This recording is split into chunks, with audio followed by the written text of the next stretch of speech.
Hey, how's it going everyone? My name is Christian and welcome to Runway Films. And also welcome to this tutorial on ISO, shutter speed and aperture. Today we're going to learn what they are and how to manipulate them to later use them for our advantage.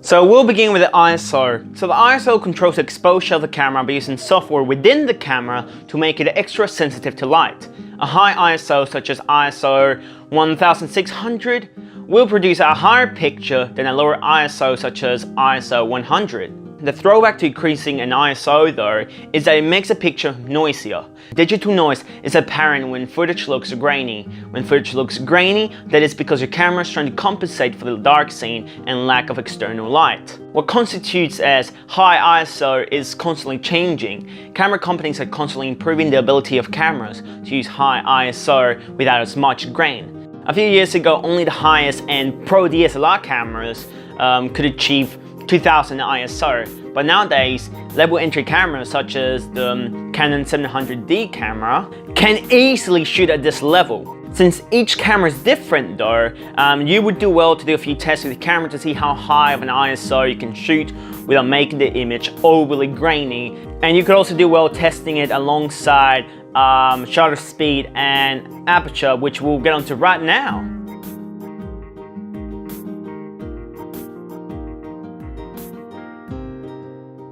Okay, so now onto shutter speed. So the shutter is a small curtain within the camera that quickly rolls over the image sensor and allows light to shine on the image sensor for a fraction of a second. So the longer the shutter allows light to shine on the image sensor, the brighter the picture will be since more light is being gathered. The duration that the shutter allows light onto the image sensor is called the shutter speed and is measured by fractions of a second.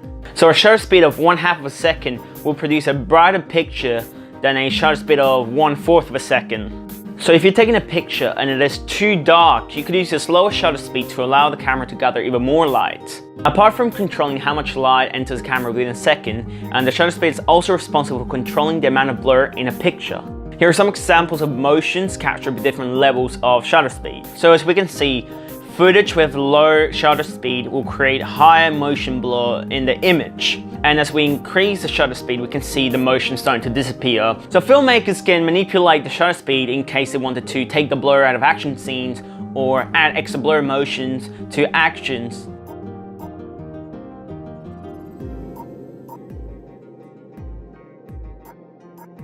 And last but not least is the aperture. The aperture is a small set of blades in the lens that control how much light will enter the camera.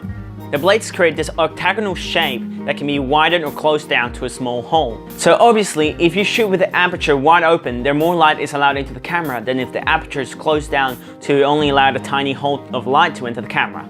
So if we shoot footage that is too bright, we simply choose a smaller aperture. Aperture sizes are measured by f-stops.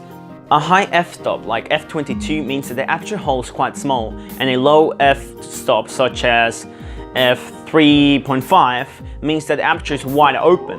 And just like shutter speed, aperture is responsible for controlling two things. Like I said, it controls how much light enters through the aperture hole, but it is also responsible for controlling the depth of field. Depth of field is how much of the picture is sharp in focus and how much of the picture is blurry. So if you want to take footage of a person and have the background be all blurry, you would use a shallow depth of field.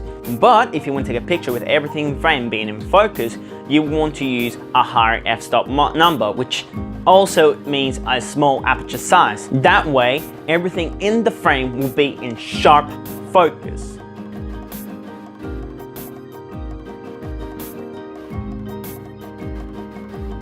So why is it important understanding all of them? Because they all work in this triangle. Sometimes when you're shooting something, if you want to shoot with like high shutter speed, the picture might end up being too dark or too bright depending on setting, light, You will also have to take into account external stuff. So if your picture is too dark, with your high shutter speed, you can bring it down with your ISO. And then with that combination, we have this clear, nicely lit frame with no blur motion. And now if you want to change the aperture to have one thing in focus or have everything in focus, you can change it from there and adjust the ISO, and the shutter speed to make everything look nice and tidy.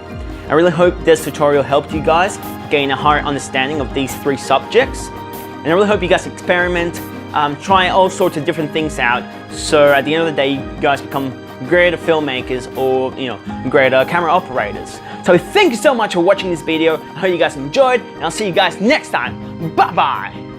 Thank you so much for watching my first tutorial. To the left you will find my skit Morning Coffee, and to the right you'll see the BTS for the Crimson Knight sneak peek. Thank you so much for watching. I'll see you guys next time. Bye bye.